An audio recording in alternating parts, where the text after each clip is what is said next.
नमस्कार।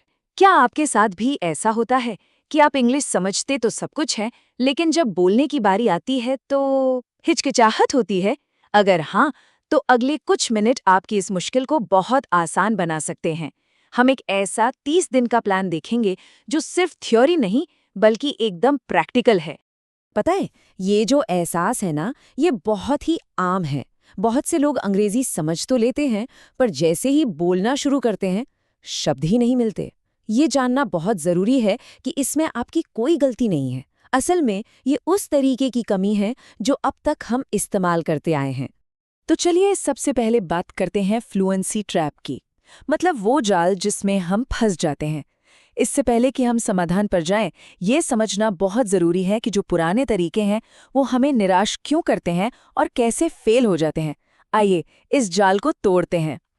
देखिए, फ्लुएंसी का मतलब वाक्यों को रटना बिल्कुल नहीं है। वो तो एक पुराना तरीका है जिससे सिर्फ दबाव बनता है। असली बदलाव तब आता है जब हम इसे एक रोज की कम तनाव वाली आदत बना लेते हैं।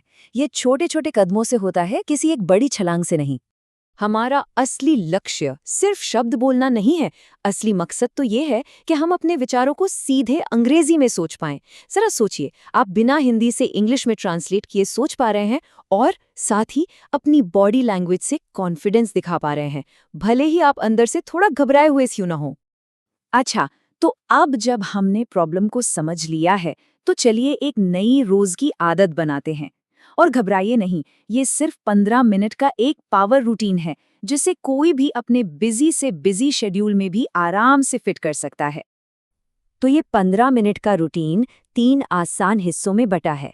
पहले 5 मिनट में कोई भी छोटा सा ऑडियो सुने और उसके साथ साथ बोलने की कोशिश करें। इसे शैडोइंग कहते हैं।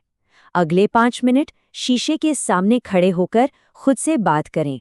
और हाँ, आखिरी 5 मिनट में दिन में जो भी नए शब्द सीखे हैं, उन्हें बस एक बार दोहरा लें। हर स्टेप एक अलग स्किल को बेहतर बनाता है। जी हाँ, सिर्फ 30 दिन। अगर 30 दिनों तक आप लगातार ये अभ्यास करते हैं, तो मैं आपको यकीन दिलाता हूँ कि आपके कॉन्फिडेंस और बोलने की क्षमता में एक बड़ा और साफ फर्क नजर आएगा। याद रखिए, ये एक मैराथन है, कोई छोटी-मोटी दौड़ नहीं। चलिए, अब हम आपके कॉन्फिडेंस के लिए कुछ खास टूल्स यानी उपकरणों पर नजर डालते हैं।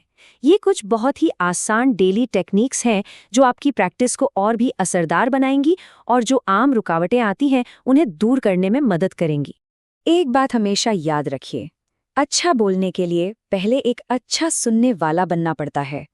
जब आप एक्टिव होकर सुनते हैं तो आप सिर्फ ये नहीं सोच रहे होते कि अब मैं क्या जवाब दूं, बल्कि आप उस भाषा के उच्चारण, उसकी लय और बातचीत के फ्लो को समझ रहे होते हैं।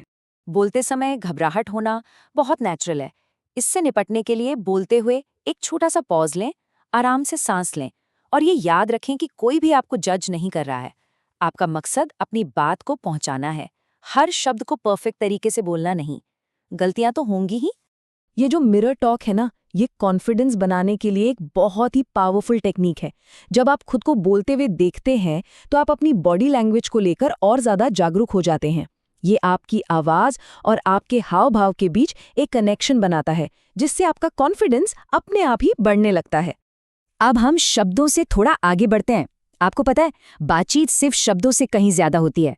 चलिए देखते हैं कि बिना कुछ कहे भी हम कॉन्फिडेंस कैसे दिखा सकते हैं, क्योंकि आपकी बॉडी लैंग्वेज भी बोलती है।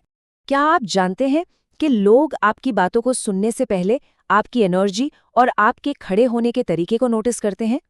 एक कॉन्फिडेंट बॉडी लैंग्वेज आपकी बातों को और भी ज्यादा असरदार बना देती है, इससे पहले कि आप एक शब्द भी बोले। ये कुछ बहुत ही प्रैक्टिकल टिप्स हैं जिन्हें आप आज से ही लागू कर सकते हैं। मीटिंग में कोशिश करें कि आई कांटेक्ट बनाकर बात करें, अपने हाथ खुले रखें और अपनी पीठ सीधी रखें। ये छोटे छोटे बदलाव भी आपको बहुत ज्यादा कॉन्फिडेंट दिखाते हैं। अब आते हैं सबसे जरूरी हिस्से पर, अपनी प्रोग्रेस को ट्रैक कैसे किया जाए, क्योंकि जब हम सुधार देखते हैं तो वही आगे बढ़ने के लिए सबसे अच्छी प्रेरणा होती है। आप हर हफ्ते इस आसान सी टेबल का इस्तेमाल कर सकते हैं। अपने लिए एक छोटा सा लक्ष्य तय करें, जैसे कि आज मैं अपने एक दोस्त से इंग्लिश में बात करूंगा, और फिर 1 से 5 की स्केल पर अपने कॉन्फिडेंस को एक स्कोर दें। इससे आपकी प्रोग्रेस आपको साफ साफ दिखेगी। देखिए, सीखने की इस पूरी जर्नी में खुद के प्रति थोड़ा नरम रहें। अपनी हर छोटी जीत का जश्न मनाएं। याद रखें, आप हर दिन थोड़ा बेहतर हो रहे हैं और सबसे ज्यादा जरूरी यही है, हमारा लक्ष्य परफेक्शन नहीं बल्कि प्रोग्रेस है। तो अब सवाल ये है कि शुरुआत कहाँ से की जाए? आज आप वो कौन सा एक छोटा सा आसान सा कदम उठा सकते हैं जो आपकी इस 30 दिन की शानदार यात्रा को शुरू करेगा?